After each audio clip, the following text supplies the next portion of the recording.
tardes. A continuación vamos a hacer una breve descripción de lo que corresponde a una de las leyes físicas involucradas con la teoría del electromagnetismo, particularmente el ámbito de la electrostática. Esta ley es la ley de Coulomb.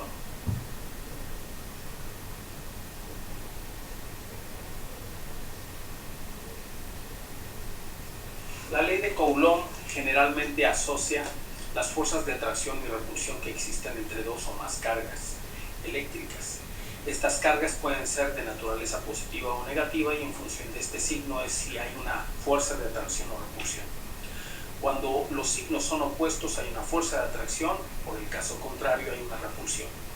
La ley física básicamente está sustentada en una analogía de la teoría de la gravitación universal.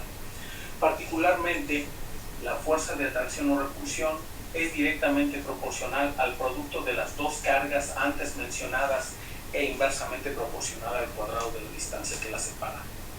Si hablamos que en sistema internacional es un sistema MKS, la fuerza tiene como unidades newtons.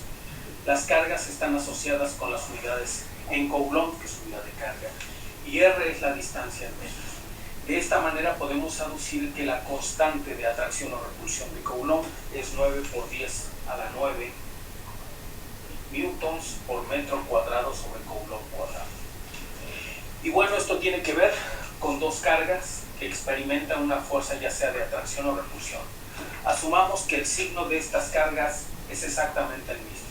Ambas son positivas, Q1 y Q2. Esto implica que hay una fuerza de rechazo o de repulsión de esta manera, cuya magnitud vectorial puede definirse a partir del cálculo de la ley de Coulomb, pero el sentido y dirección son distintos.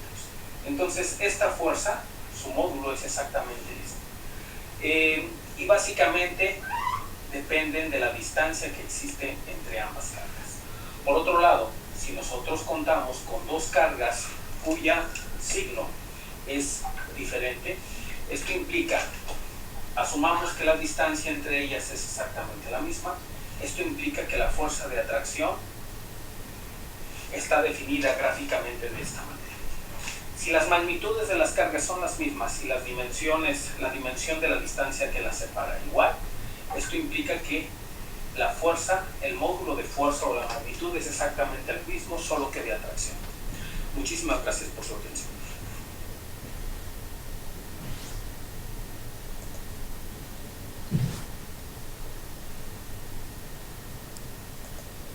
El problema a resolver es el siguiente.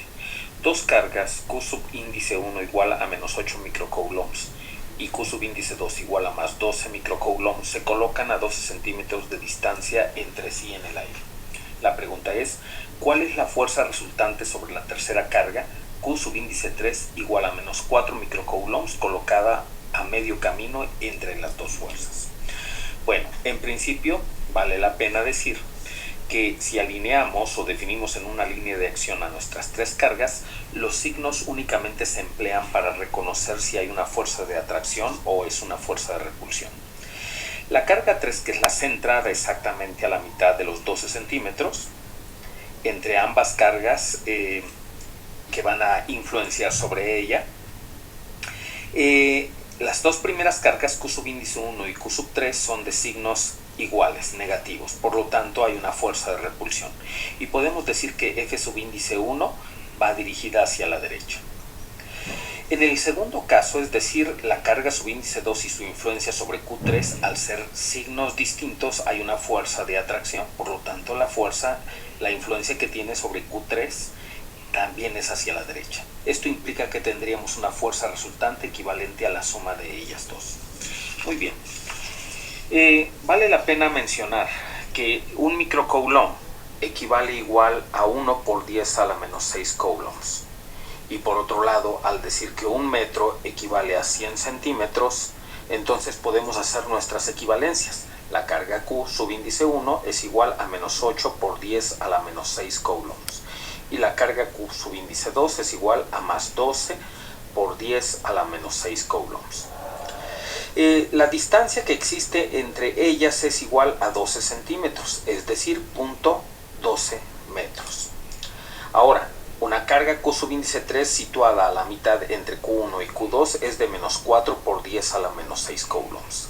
Calculando la primera fuerza asociada a la influencia que tiene la carga 1 sobre la carga 3, esto sería igual a la constante de Coulomb Q1 por Q3 sobre la distancia que existe entre estas dos, es decir, 9 por 10 a la 9 newtons por metro cuadrado sobre Coulomb cuadrado. Y esto premultiplica a estas dos cargas, es decir, Q1, lo voy a reemplazar, los signos no los empleamos para el cálculo de la fuerza, que en este caso es de repulsión. Vamos a asumir solamente que es Q1 por Q3 sobre el cuadrado de la distancia existente. Y en este caso, como está centrado en la mitad, sería 0.06 metros al cuadrado. Lo que equivale a decir que la fuerza que existe entre estas dos es igual a 80 newtons. Si ustedes desarrollan el cálculo en una calculadora, podrán apreciar ello. La fuerza 2, que es de atracción, es decir, Q2 ejerce una fuerza de atracción sobre Q3 al tener signos opuestos, igual sería la constante de Coulomb, pero en este caso es Q2 en influencia sobre Q3 y la distancia que existe entre estas al cuadrado. Aquí también tenemos esta expresión al cuadrado. La constante de Coulomb, que ya conocemos en sistema MKS, que premultiplica el producto de estas dos cargas sobre el cuadrado de la distancia que existe entre ellas, recordando que se encuentra exactamente a la mitad. Si efectuamos este cálculo, apreciaremos que tendríamos una fuerza de atracción de 120 newtons. Podemos regresar a nuestra hoja y podemos apreciar que ambas se dirigen hacia la derecha, por lo tanto, estas dos fuerzas o la fuerza resultante sería la suma de ambas. Por lo tanto, 80 newtons más 120 newtons equivale a 200 newtons dirigidos hacia la derecha.